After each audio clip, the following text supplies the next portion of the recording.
Thank you very much, James. California, welcome to the first webinar for CTE Teach for the 2023-2024 school year. We are covering from San Diego and Calexico all the way up to the Oregon border, from the San Francisco Bay Area to Tahoe and all regions in between. So I just want to say thank you very much for being here. It gives us great joy to have so many people joining us to find out about career technical education, CTE. We appreciate the interest and the enthusiasm. For those of you just joining in, James had just put in the chat, if you can put your name and district or organization in the chat, we'd appreciate it. James is going to move us along. On the call today, you have all of us, the CTE Teach staff, Melissa Dix, our program administrator, James Hattar here, a teacher on assignment at Colton-Redlands-Yucaipa ROP, Megan Guillermo, our program support specialist, and my name is David Alman. I'm the program coordinator for CTE Teach. Quickly, some norms we've got for today's webinar.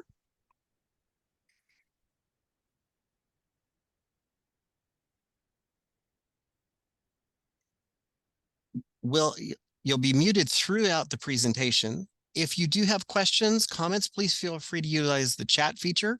James will be moderating that. We'll answer questions as there may be time or as time allows. And just if you're on video or if your camera's on, and we appreciate that, be mindful of your visual and audio surroundings. That kind of does it with the do's and don'ts. At this moment, I'd like to turn it over to Melissa Dix, our Director of Education Services here at Colton-Redlands-Yucaipa ROP, and the Program Administrator for CTE Teach, to take us through the ABCs of CTE. All right, thanks, David, and good afternoon and welcome, everyone. So nice to see so many of you here with us today. So just a little context, if you have not met us before with Team CTE Teach. So CTE Teach is a partnership between Colton-Redlands-Yucaipa ROP in the Inland Empire and the State Department of Education's Career and Technical Education Office. We've had funding from the state since about 2009 to create a program that basically mentors the mentor, or creates a path for districts, different LEA sites, charter schools, community colleges, to help them with a system of support to create essentially an induction program for their new CTE teachers. Because as we'll talk about in a few slides down the road here, it's different becoming a CTE teacher, and there's some extra supports they need. So that was really the foundation of CTE Teach, was to provide that help, that foundation, that mentorship for new CTE teachers. And since then, there's been lots of other little side projects and things. This year, things have changed up a little bit, but our resources are still there, as we'll talk about later in the presentation, as well as some really exciting things we're doing this year to help support staffing shortages and things that I think we probably have all been facing. So today in our webinar, we're going to do the ABCs in 60 minutes or less. We will probably go fast through some of these things because we could spend an hour plus on each of these things you see here in our topics of discussion. So while we will be going fast, what you're going to see when you do receive a copy of this presentation is that there are links and resources galore throughout the presentation, including videos and lots of resources that you can share with your partner groups and people you know and want to share more information about CTE with. So and I'll mention this a few times throughout the presentation in case folks join us late. We will be providing a copy of this presentation to you after the webinar once you complete our end of webinar survey. So we'll be putting that up at the end today, probably sending you a little reminder tomorrow morning about that. And as we get your survey, we will share this link for you and hope that you do share it and spread all the goodness that is CTE in the state of California. All right, so let's get started. James, go ahead.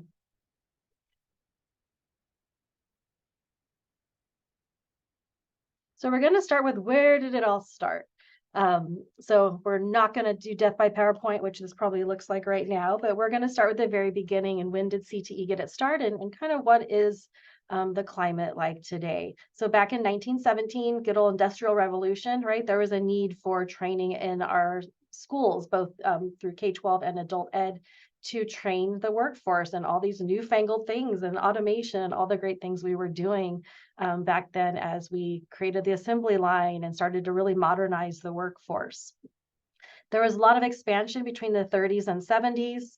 And a lot of that included looking at 5 basic subject matters, which were business, ag, trade and industrial, health, and home economics. You'll note in some of your research you may do after this presentation when it looks at teacher credentialing, that these are some of the same areas where you can actually have a degree and be able to teach CTE with that degree in most of these areas here in front of you. In about 1967, so late 60s, early 70s, ROCPs or ROPs were legislated into the state. For we here at CRY-ROP, we were formed in 1971, right along there in the early 70s. There are 2 types of ROCs and ROPs. The difference is really centers versus programs. Centers were specifically more of the hub, so it's bringing the students into a centralized place, versus ROPs are much more of the more common delivery model where they're housed on high school and adult education type sites. Between 1968 and 1977, there were 54 ROPs, and then that grew to 74. Today, it's a little different through some funding and things. So let's go to the next slide, James. So big one for us in CTE, especially if you're in a school district or a county office, right? Or is that Carl Perkins Act? So we got vocational education money earlier in the 1900s, but in 1990, it officially became Carl Perkins, the one we all know and love today. Another big note, in 2000, we changed the semantics of vocational ed to career and technical education as we all know it today.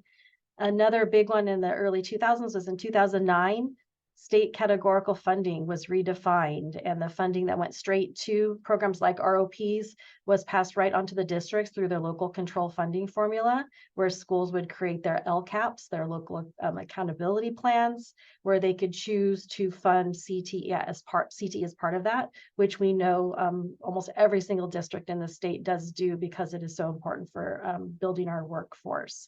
So what that did, though, is change funding a little bit for ROPs. So as it stands now, more of that traditional amount of ROPs are down to under 30. So that shows you, it takes us all the way through about July of 2015 with funding. All right, next slide, James. Told you guys we're going fast, buckle up. So CT is important enough to put it into Ed Code. So under Ed Code, school districts are required to provide some sort of CTE or pre-employment training to students. So just know when you're battling out there that it is a requirement from state Ed Code.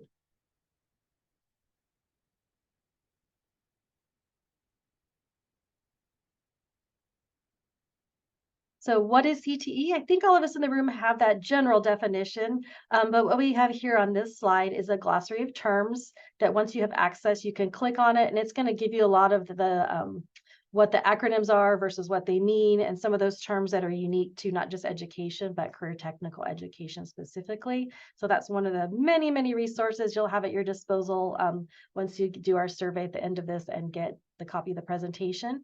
But we're going to show you a fun little marketing tool, and great to show people that don't even know what CTE is. So James is going to play that for you real quick. It's about 2 minutes. Everyone wants kids to be ready to take on the real world, right? So what's the secret? Say hello to CTE. CTE is Career Technical Education. Maybe you've never heard of it, but CTE gives learners an academic foundation along with technical skills and hands-on experience in a whole bunch of different areas to help them get ready for the real world. Think of CTE as a high school experience, but with even more value because it fills a big gap for a lot of students. In fact, CTE learners and their parents are 3 times as likely to say they're very satisfied with the ability to learn real-world skills as part of their education as compared to non-CTE learners and their parents. And since over 75% of CTE learners enroll in post-secondary education after high school, CTE is definitely creating a path to college and career success. And get this, they have a graduation rate over 10% higher than non-CTE students. Did you know 89% of parents think students should receive more education about career choices while in high school? That's where CTE comes in. Think about it. Is it better to experiment with career choices when you're paying money to do so in college? Or should it happen in high school so students know a lot earlier whether a career option is the right fit? The answer is fairly obvious, don't you think? Now let's talk about why CTE is good for business and industry. It's pretty simple. Companies want skilled employees, and they're having a hard time finding them, which can cost a company money in lost productivity. Enter CTE. 6 of the 10 hardest to fill positions are in technical fields or require a CTE background. In fact, about half of all CTE learners are enrolled in programs in leading fields such as healthcare, STEM, and information technology, matching employer needs with student passions. CTE programs directly connect learners in high school and post-secondary with employers through internships, apprenticeships, and other meaningful on-the-job experiences. When it comes to CTE, more than twice as many CTE parents report being satisfied with internship opportunities. That means a lot of doors are being opened for kids. So here's the bottom line. Parents want their kids to find a career they can be passionate about. Kids want the same thing. And when you think about the real world, what could be better than having learners enter a field they know is right for them with a ton of hands-on experience? It's all possible thanks to CTE. Thanks, James.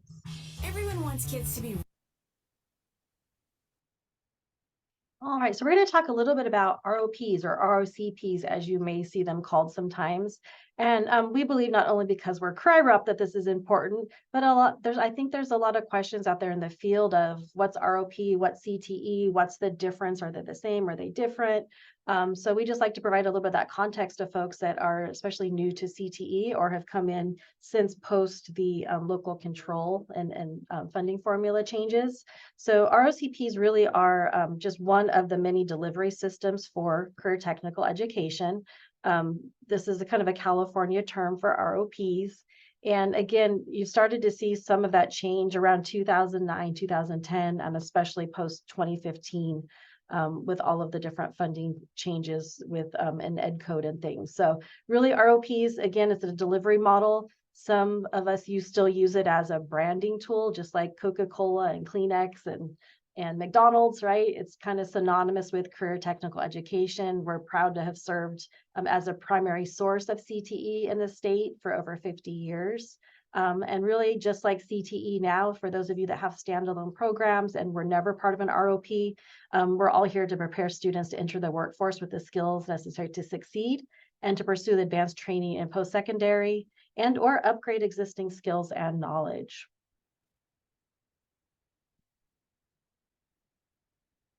So just a little more context about ROPs and what that used to look like and what most of it looks like now. ROPs can operate as a single district. So again, it might just be branding where someone will choose to still use the term ROP. And these are some examples in the past of districts that have done that. Joint Powers Authority, like Colton-Redlands-Yucaipa ROP, is where a group of school districts will come together to form a regional occupational program. And again, some examples of those type of JPA ROPs in the past are there. And then some county offices back in the day before funding changed, they often operated ROPs. Some of them, again, decided to keep that ROP branding as part of the work they do, such as San Bernardino County. So again, just some examples of what's the difference. Not a lot, just different delivery models, right? Or who's providing those resources and those tools for you. So starting to get into what makes up an ROP program, we're going to start here and go into what we like to call the recipe of an ROP or a CTE class as well. So at CTE, the state of California does recognize 15 different industry sectors.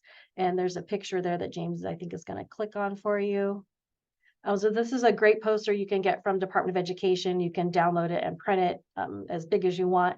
And it's a great way to show what those industry sectors in the state are. And then every single one of those 15 industry sectors do trickle down into multiple pathways. So you see here that each industry sector has at least 3+ pathways that fall under that to help build our workforce.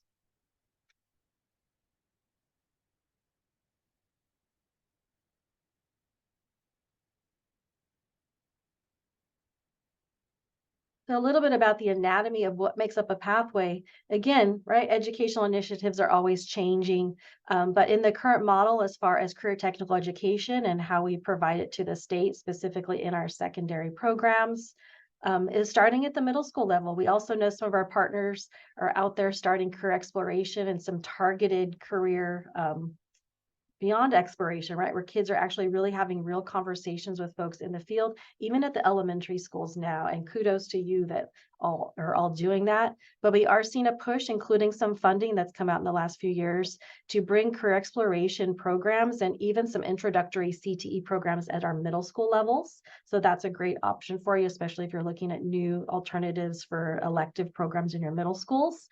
And most importantly, that those programs do feed up into your high school programs. So at the high school level, we have kind of, they're not really options, but 3 kind of categories that our CTE programs will fall into.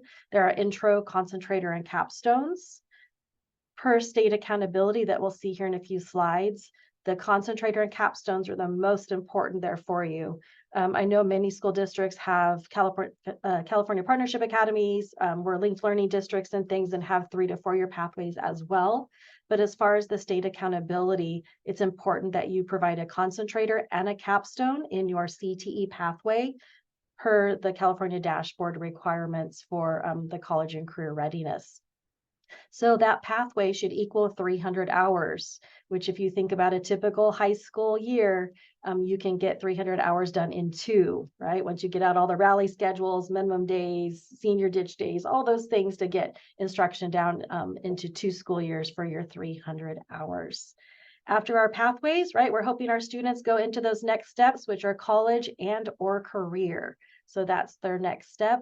And again, we partner very strongly in CT in California with our California community colleges and our industry partners through internships, pre-apprenticeships, and so on, that all lead our students into the industry and the career of their choice.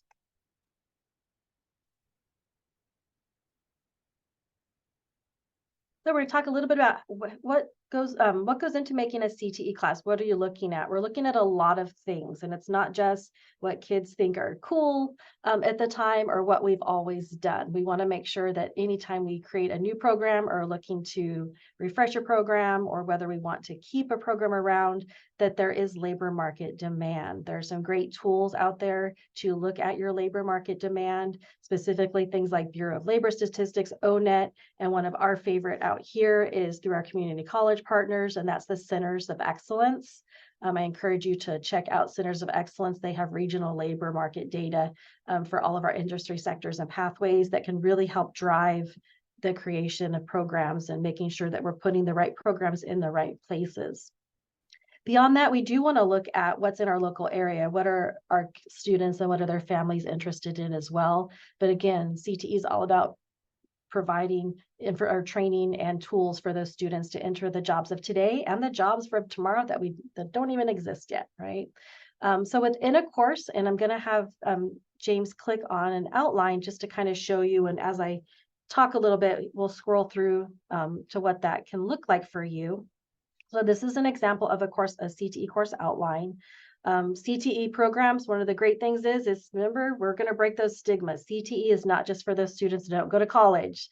Anyone that says that, hand them a course outline, show them that ACTE video, but steer them straight, because we know that CTE is for all students, because we're all aspire to a career someday, even if our path isn't straight into a 4-year university. So CTE classes are often UC A through G approved. They often give opportunities for early college credit, right? And they're aligned directly to labor markets. So we see those ONET and SOC codes. Those are the jobs that students can get after completing our pathways. And James, if you kind of scroll through there, another important thing to remind people about CTE courses is that they are competency-based. So students are learning the academic and the knowledge of whatever pathway they're learning about, as well as those hands-on technical skills that'll help them get entry-level employment or beyond. It helps them earn certifications. It helps them earn college credits while they're still sitting in a high school classroom, right? Also, our programs are aligned with not just CTE standards, because we have our own set of state standards, but we also align our courses to the Common Core standards. So our students are reading, they're writing, they're doing math, they're doing science. They're often in our classes making those connections to the why they need to learn those things in their academic counterparts. And even better, we have the opportunity through what we teach to partner with our academic counterparts to just bring that relevancy and build those relationships on our campuses and communities. So James, if you just scroll to end, we'll just show the example of what that looks like. Another thing great about CTE is we do a lot of alternative assessments. So you'll see here on this page, what we here at CRY-ROP refer to, and I know many of our partner programs refer to as our key assignments. So when all possible, we try to do alternative assessments. So students aren't just filling in the blanks and doing Scantron sheets and things like that, but they're demonstrating their knowledge and skill sets through real world problems, including working with their communities to solve some of those. So, and this is, again, just an example of a course outline that you can see. It's aligned to the learning units with their competencies, which are the skills and the knowledge, and then the state's career-ready practices, standards, both CTE and state. So just a little plug for CRY-ROP, as you'll probably hear a couple times through here. This is a sample of one of our course outlines, and those can be found on our website, cryrop.org, for all of our pathways. So feel free. Right, best part of education is we all share, beg, borrow, steal it, because we all want to provide high quality CTE to our students. All right, James, go back to the show.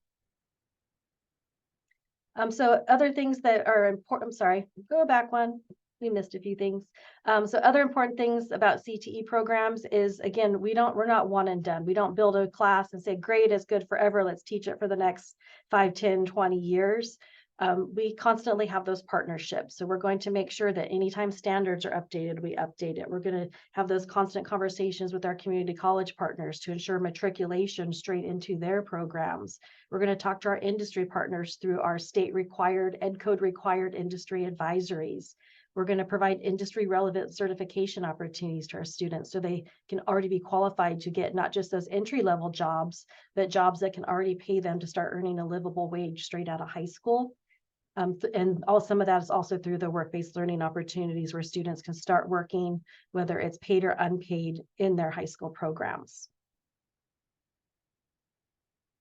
I see we have questions popping up. Again, we're getting through this fast. If we can, at the end, if we have time, we will address some of those questions, but also we will be doing a little bit of an FAQ at the end of this, and we'll continue to answer your questions through the our post-webinar survey.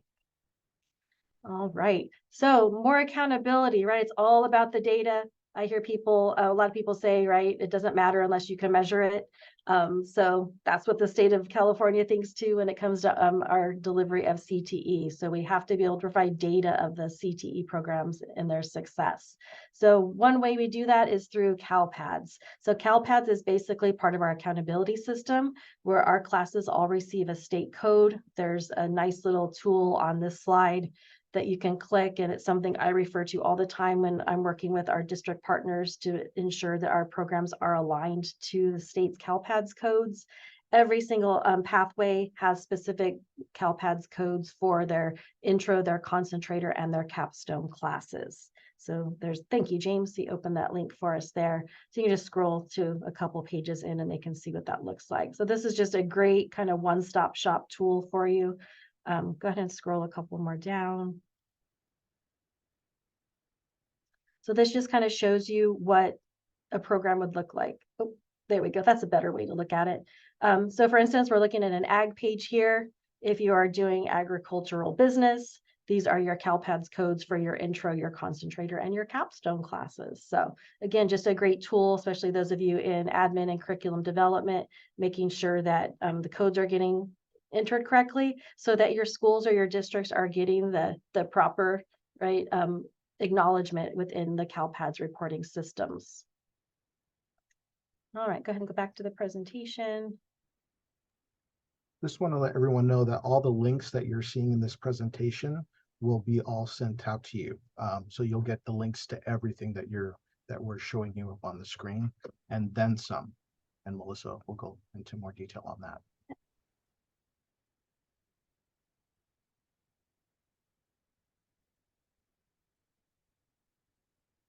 All right, so as you can see on the slide so far, you're going to see a lot of click here, click there. You're going to see anything that's pretty much underlined is also going to be a hyperlink for you to access the tools and resources.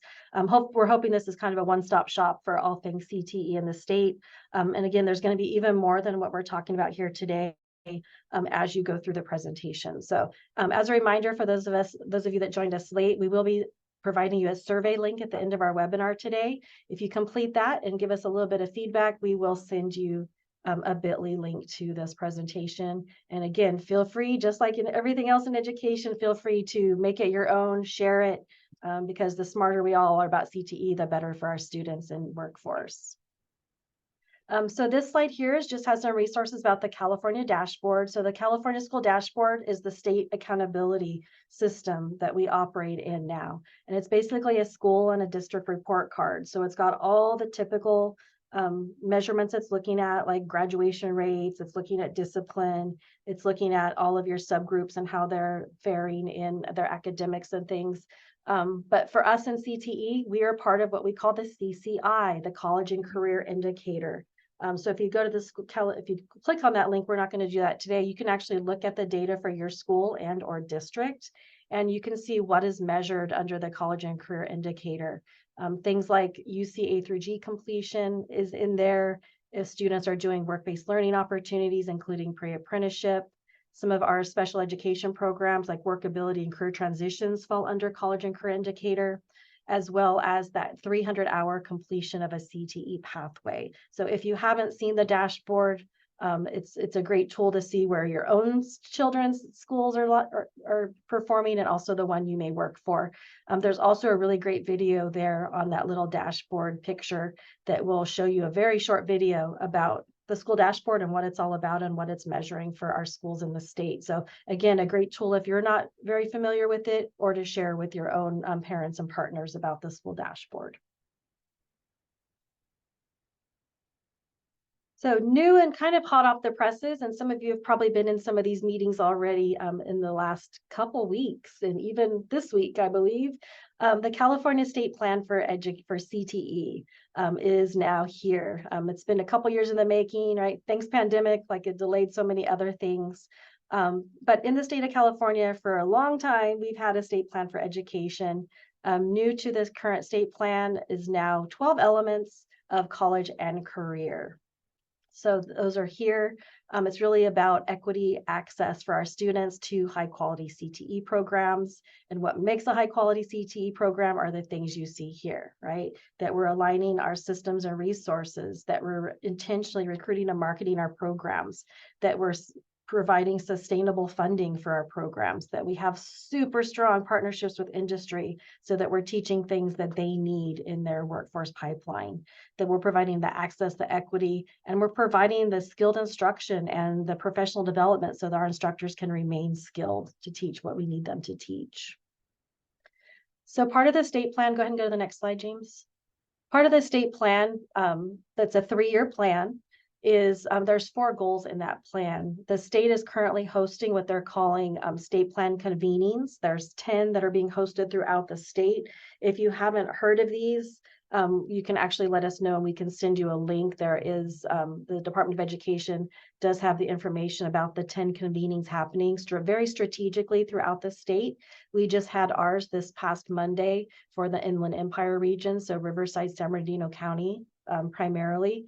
And in those convenings, they're having us all look at the state plan to kind of share that very bold vision of how we want to move the needle on CTE education in the state for the next 3 years and beyond. So the 3 key goals within the state plan for the next 3 years is to boost data-informed decision-making for equity and impact, to expand work-based learning opportunities with a focus on equity, to grow dual enrollment between secondary and post-secondary systems, so between our K-12 and our community colleges and beyond, and then to understand and plan to address the CTE teacher and faculty shortages. So as a reminder too, the state plan is not just for K-12, it's actually for K-14. So when you see words like teacher versus faculty, that's addressing the college level instructors as well. We'll talk more about teacher pipeline here later on in the presentation, or maybe we'll start right now. So just a cute little picture to show you the anatomy of a teacher. We added a little touch to make it, to show you the anatomy of a CTE teacher, because we know it takes heart, it takes knowledge, it takes lots of patience, that invisible cape you wear every day in the classroom to be a good teacher and to truly impact students. But we think what makes our industry, our CTE teachers even more special is that industry knowledge and experience. It's their stories, it's the examples, it's the industry partners and friends that they can bring into the classrooms. It's those extended learning opportunities that they provide for their students. So we've got some things that we're working on for the state this year as far as is teaching and teacher pipeline for CTE. So one of the things we're going to talk about at the end is a survey that we would like your help on, and some activities and events we're going to be doing throughout the year. So we can take the teacher shortage out of the headlines, especially when it comes to our folks in CTE, and move on to what's important in teaching our students in the classrooms and preparing our future workforce. So we know as the webinar came out, we had a lot of questions from folks about CTE teacher credentialing. So James is going to go to the next slide here. Again, death by PowerPoint. So sorry, lots of information to give in a short amount of time in little spaces. But just a very brief general information about CTE credentials for those of you that don't know. This is mere information that's available through the Credentialing Commission's website that you can also link through CDE. We are not credential analysts, nor do we provide or have a credential program here at CRY-ROP or CTE Teach. So this is the general information that you can find through the California Commission on Teacher Credentialing. Our best advice is to, through that link or through your district, you can find a recommended credential program, and their credential analyst can walk you through your specific case as far as eligibility for CTE credentialing. But the nuts and bolts of it is CTE teachers should possess what we call a designated subjects or CTE credential. To get that credential, we're looking for those industry experts. The state says an industry expert is someone that has at least 3 years of work experience directly related to that particular industry sector that you want to be credentialed in.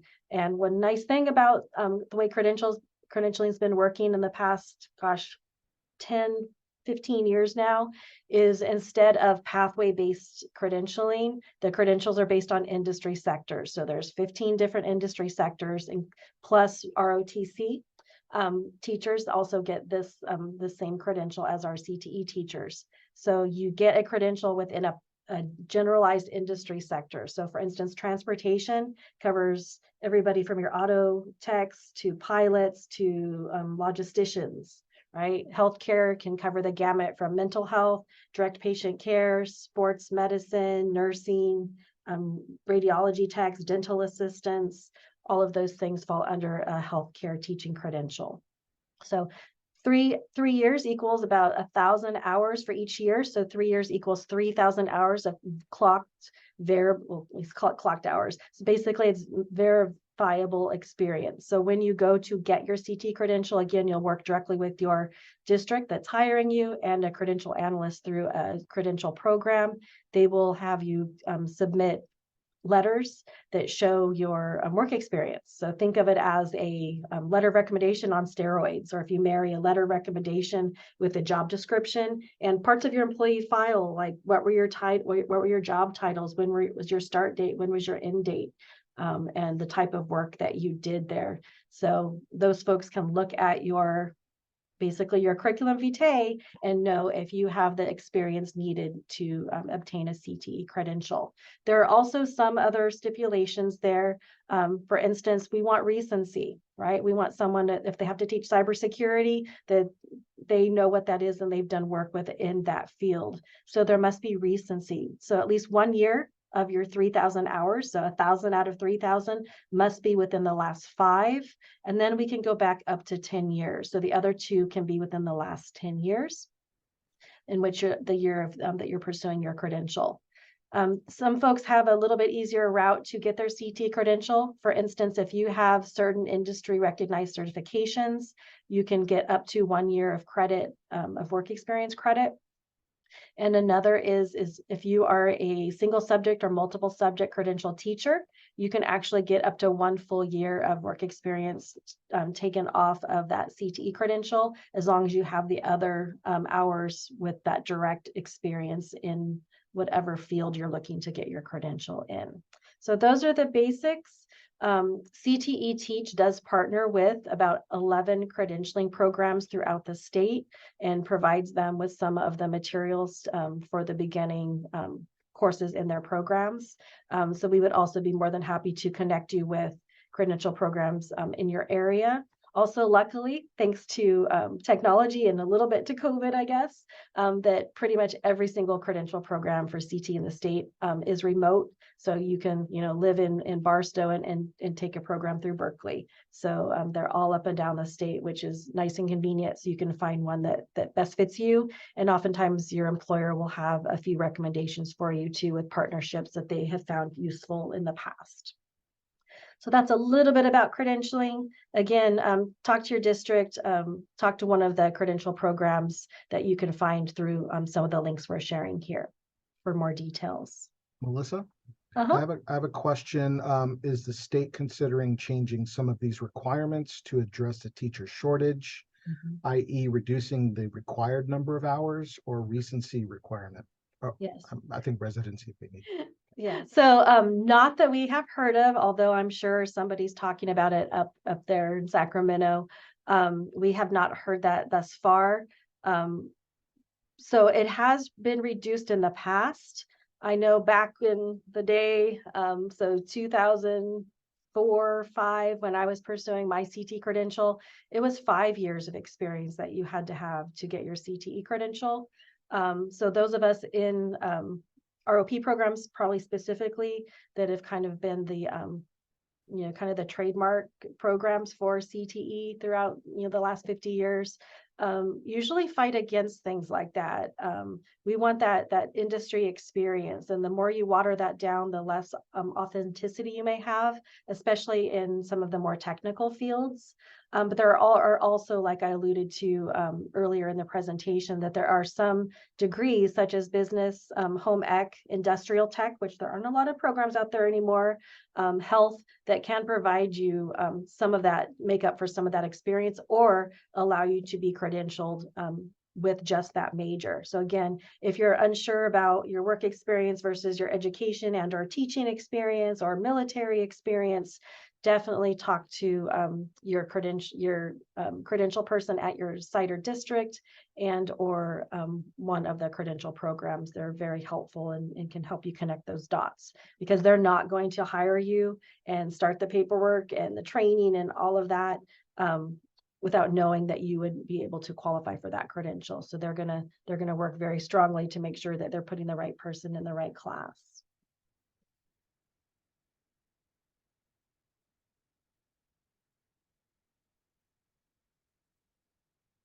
All right, so some examples of what folks like we here at CRY-ROP do, and what we have done here at CTE Teach, is it's important with your CTE teachers, because they do get hired oftentimes straight out of industry with no, what we like to call teacher school, or that formalized training on classroom management and a student assessment and what the heck is pedagogy and things like that. So it's important to have what we call our teacher induction program. When a teacher goes through their credential for their CTE credential, there is a requirement that there's some mentorship and or there's someone looking out for them that can provide some feedback and do some evaluations and things like that related to their coursework. With that, we strongly believe that there should be mentorship as well. And like you see examples here on the slide, we and a lot of our partners throughout the state that have been part of CTE Teach for the last 14 years or so, have teacher induction programs that span the course of 2 years. Most folks will take about 2 years to clear their CTE credential program, although you have 3. Most folks do it within 2 years. To clear your CTE credential, you do have to have 2 full years in the classroom, which is why we align our induction with that. So when we say induction, because a lot of credential programs use that terminology too, we really just mean supporting those students, kind of like CTE BITSA, essentially is what it looks like, where we're providing one-on-one mentorship, we're providing peer collaboration, we're providing workshops on all of those things that a CTE teacher needs to know that they didn't know probably when they got hired. So everything teaching, everything schools, working with young students, and connecting the dots from workforce to the classroom. Funding. So how the heck do we get money to run these, right? State of the art, preparing students straight for the workforce and those crazy jobs that ChatGPT can tell you about maybe, right, someday. So where does the money come from? So since all of that local control happened, schools are given more control over their funding. So school districts, and if you ever look at your local LCAP for your children or your own district, most I have seen include career technical education as one of their LCAP goals. So that means they're taking some of their state funding and putting it directly to their CTE programs and college and career success for students. There's also some additional funds that your school district can pursue depending on your governance structure. I'm going to skip around a little bit. One of those is Carl Perkins. So if you are a school district, you can qualify for Perkins funding. There's a link to every single one of these funding sources that you see underlined here. We are not experts in any one in particular, so we're providing just the general information and the links for more information. So Perkins is kind of ongoing. Every year you write your Perkins plan, you do your Perkins reports, you spend your money in the Perkins way. And it depends on enrollment and how many teachers and all of those things. Has a pretty strong accountability system. Others that are a little bit newer, the CTE incentive grant. If you're just about hearing for it now, you missed the deadline this year because it was last Friday. The CTE incentive grant is all about building and maintaining high quality CTE programs. The funding is ongoing, but it is an apply every year type of system. So it looks like a competitive grant, but it has been legislated in that the state will provide that money to programs every single year. There's lots of flexibility as long as you're spending it on CTE, which you need CTE credentialed teachers in those programs to do. You have a lot of flexibility on how you can spend your CTIC dollars. Another one that's been around for, gosh, we're hitting round 6 right now. It is due in 2 days. So some of you are going to get off this webinar today and probably go type in. I know I've got budget work of my own to do by Friday because Strong Workforce is due this Friday. There's another link. K-12 Strong Workforce is a partnership through the Chancellor's Office and our community colleges. And it's all about that pipeline from K-12 to build that bridge to K-14 and looking at the industry sectors, the jobs that are in demand, not just in the state, but in your specific region. There's also California Partnership Academies. That funding was stale for a while the program still existed, but just this last year, California Partnership Academies were starting to make a comeback as far as funding. There's also an amazing conference every year in late February, early March, Educating for Careers. Was specifically created originally for the Partnership Academy. So that's a great conference where you can learn more about them and just hear about really good high quality CTE programs in our state. Other things that are coming and have come are our College and Career Access Pathways grant. That grant, the first iteration of it that actually closed a couple months ago. And that's all about creating what they call those CCAP agreements with your site or district and the community colleges to provide dual enrollment in early college, middle college access and credits for your students. And Golden State Pathways, more to come, links for that. It looks like the Golden State Pathways program, the RFAs or the request for applications, appears they'll be coming out in midwinter, according to CDE's website. Again, there's similarities between that one and the CT incentive grant. I think the Golden State Pathways, from what we've seen here so far, has a little bit more of that college readiness with the career embedded. So I encourage you, though, to go after those dollars in any way you can, because running high quality CTE is very expensive.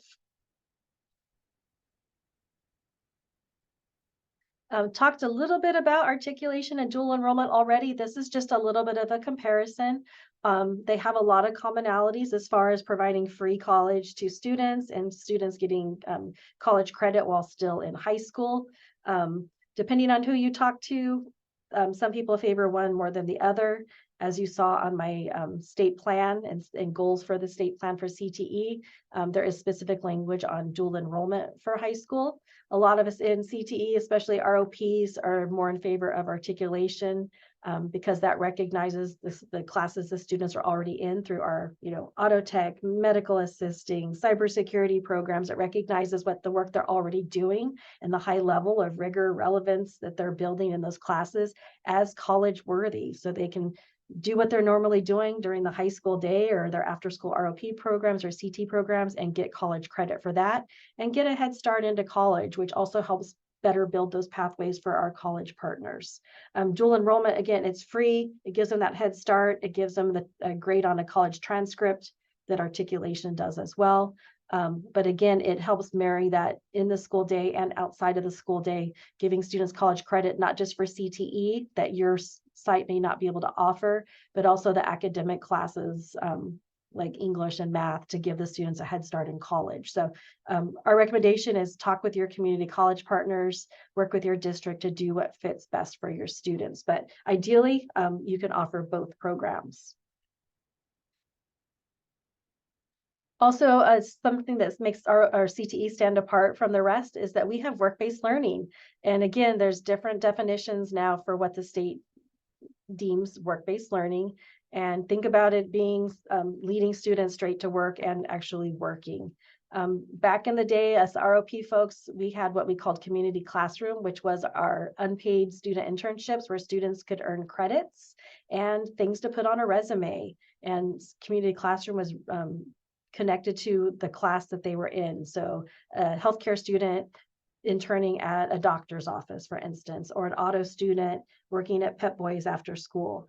That's what community classroom's all about. It's the unpaid internships tied to a pathway. There's also, again, these are kind of old terms that all fit under the same umbrella now of work-based learning, but there's also opportunities for students that already have those paid jobs to earn credits. It's kind of like work experience education, if any of you are in the room, but also for cooperative vocation education, your CTE teachers can provide this opportunity to your students directly if the job the student has is tied to the class that the student is enrolled in. Again, my example of, the auto student working at Pep Boys or a culinary kid working at Red Robin, right? They can get credit because they're extending their learning from the school to the world of work. Great opportunities for your students, and that's on the dashboard. Another great thing about CTE is we have our career and technical student organizations where students can extend their learning extracurricularly through these 6 state-approved student organizations. So you can see here what each one is. And then if you click around, you can get access to the state to find more information about them. Great opportunities for leadership and showing what they know. Again, those kind of work-based extended learning activities for students. Great opportunities. There's other ones too that mimic these, but these are the 6 the state recognizes and that you can oftentimes use some of your state funding for. All right, so how the heck do we teach people that CTE is not just for students that aren't going to college, right? And it's not grandpa's wood shop and grandma's home ec class anymore. You've got to market the heck out of your program. So these last couple slides are going to talk about that CTE marketing and outreach. So here at CRY-ROP, one thing we did a few years back is we sat with all of our staff and our district partners and talked about what is it that really drives what it is that we do in career and technical education. So we turned these into posters, we put them on our website, we show them wherever we go, we take, one at a time and put them on flyers and give them to counselors when we do presentations. We put them in our course catalogs. Anywhere we can get them, we take them to, again, help break some of those stigmas, to remind people about the great work that students can do. I don't know about you guys, but whenever someone enters our classroom that's never been in one before, they always say, why didn't I have that? Whatever that program is, why didn't I have that when I was in high school, right? So these are just things, it's also language so that when different people from your site or your board members or other partners are out there helping promote your programs, there's some common language and terminology that you're using. That's really important too. So these are just some of our guiding principles, like students leave high school with skills that their peers don't. that students can leave with a college and career plan and not go to college and maybe change majors 4 times, which is the national average, right? That it prepares all students for career and or college. Next one. So we're going to skip this, I think, for time. Yes, we are. But there's a great little video here that that we put together. We're in the process of doing them for every single pathway we have. But again, who tells our story best but our students? So there's a little 2-minute video there that you can see, and feel free to, again, steal this idea. It's a great way to market your programs, not just as a whole, but in specific industry sectors and pathways. It's good when you're looking at funding to maybe get people to support scholarships and donations for your programs. It's a great marketing and recruiting tool for students at registration time and to provide for your middle schools when you go to parent groups. Take something, right? Take something to show them. Put things like this on your social media. If you don't have social media, that's going to help you grow your programs as well. So another thing we created is we recognized that there's 4, not just 4 partner groups, but 4 distinct and probably our primary or most important targeted partner groups. And those are our parents, our students, our counselors, and our work-based learning partners or our industry partners. So we also created specific messages just to them. And again, when we're out there talking to them, whether it's through social media and advisory meetings, anytime we're out in the community and we have an opportunity to share what we do, we want to make sure that anybody sharing that message and hearing that message is getting the same goals in mind. So again, feel free to share, steal, copy and edit these for your own organization. Click on the next one, James. Again, for counselors and students, right? We all know that counselors and parents are kind of that gateway into whether students take our programs or not, besides students and teachers, word of mouth and things. So it's really important for counselors to be super connected to your programs. One of the ways we do that here is we do a yearly counselor roadshow where we take the counselors on tours of our programs, and then we sit down and give them a little bit of CTE 101 and what's new with our programs and why they're important and which ones are A through G and articulated and things like that. So they can help the students at registration time make better informed decisions and remind students in our concentrator classes to continue on to the capstone classes for their pathway completion in that 2nd year. All right, another way you can help promote CTE and get help promoting that is through some of our partner groups out in this throughout the state. So advocacy, super important. One way to do that is through ACTE. That is membership driven, but they have amazing resources. Some are free and some you can receive through membership. Some of the things we've showed here today are through ACTE. They have amazing flyers and things. So if you don't have staff that can make flyers directly targeted to your programs, ACTE has some wonderful general programs, both state and nationally driven. Another great organization is CRY-ROP. It was originally the Association for the ROP programs. Now it has morphed into the Association of College and Career Readiness to support all CTE in California. Hopefully a lot of you are going to make it to the CRY-ROP conference coming up next month out in Rancho Mirage in the Inland Empire.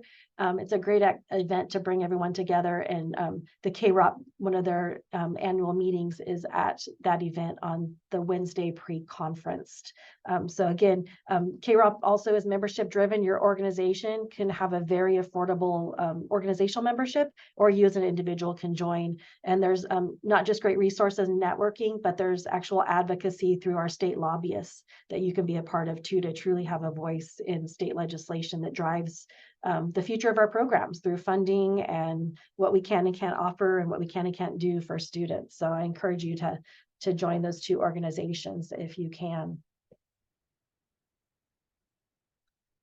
All right, so there are so many resources that we've shown you throughout these slides. There's a gob more. If you click on our CTE Teach Apple, again, there's a survey here. We're going to give you that link in just a second. If you do that survey for us, we are going to send you this presentation with all of its resources for the very low price of free. So please click, do our survey, help us out knowing not just what you liked about the presentation today, but maybe a few topics for future webinars that we're going to do this year, and just ways to help partner or maybe help bridge partnerships for you, because we've created a lot of great partnerships through CTE Teach over the last 14 years. All right, next slide. I'm Right. going to share a few more with you. Thank you very much, Melissa. CTEteach.com is our website for all things CTE Teach. And I'd like to point out a couple things. If you take a look at a couple tabs at the top of the website, there is online courses, and that leads you to our selection of courses. As Melissa said, there's about 12 credentialing authorities that utilize our early orientation course for their new CTE teachers. We have also added late last school year, a new CTE administrator course. So administrators new to CTE, if you need more information, the CTE administrator course is live and available for you. It'll go into more detail about some of these things we discussed today, and those are always available. Those are also available for the price of free. James knows where I'm going. Last year, David, can I interrupt for 1 second? Because there's yes. James, go back to that slide. There's a very, I think probably not the most valuable, but if you're an administrator, the first 6 modules there that you see that's called early orientation at the top, those 6 modules satisfy the Credentialing Commission's requirement that all new CTE teachers must have go through some sort of orientation or early orientation when they enter the classroom. So not only are these 6 modules part of a lot of our credentialing programs that we partner with throughout the state, but this is something that you as an LEA can have your new teachers go through before their first day of class. So it gives them that quick little, what does it take to be a successful CTE teacher when they're, they were just at the auto shop last week. So I just wanted to point that out. And again, this is free to you, and it may be embedded in your teacher's program as well. Thank you, Melissa. Excellent points. The next one we were clicking on to is industry sector resources. Last year, we had some industry sector mentors who shared resources so that we were able to develop a toolkit for all industry sectors. And some are more in-depth than others, but include things like lessons, worksheets, labs, resources for all of the industry sectors. If you have resources you want to share with us that we can add to it, uncopyrighted material, please send it. We will continue to build this for CTE teachers in California or other states. So if you haven't had time, check out the website, good information there, but definitely wanted to show you those 2 tabs. We'll go back to the slide deck and talk about surveys. So on the left-hand side, there is a link to a short survey about today's webinar. You can either access it through the link right there when you get the slide deck, or there is a QR code as well too. And I will send out an email with a link to that QR code in the morning as well. And I think James can get the link in the chat for you as well too. And then the other big thing that we're working on this year at CTE Teach in conjunction with the state is developing resources for the teacher pipeline and to increase and improve the recruitment and retention of CTE teachers. There will be a survey coming this month, and we hope you'll be able to participate in it. James, you click to the survey there. James is multitasking. There we are. So you see that there's a survey on teacher recruitment and retention coming soon, and we will email that to all of you. You can catch us, more to come. We will be presenting at the Credential Counselors and Analysts of California conference. That is November 6th through 9th in Sacramento. We will also be at the Fall CTE Conference, November 15th through the 17th in Rancho Mirage. This year, we're sending out quarterly newsletters. The first one will be coming quickly this month. We will be doing another webinar. The next one will be in January 2024. And if you can put ideas in the survey for that webinar, we'd appreciate it, because we want to share with you what you want to hear about, what is important for you to know about. So if you can provide us that information, we can provide you the information you need. Another aspect of the CTE Teach grant this year is developing a teacher pipeline toolkit so that you have resources if you're doing job fairs, if you're doing hiring, if you need to get the word out about your CTE programs, and that will be coming this year as well too. To wrap up, a little quote here. about mentoring and teaching. Herbie Hancock has said, I've learned a lot from mentors who were instrumental in shaping me, and I want to share what I've learned. Thank you all for being here. Thank you for what you do every day. Importantly, here on the top right of this slide, links to our Facebook, our Instagram, our Twitter. Check us out there, follow us, get all the information that we're posting regularly as well too.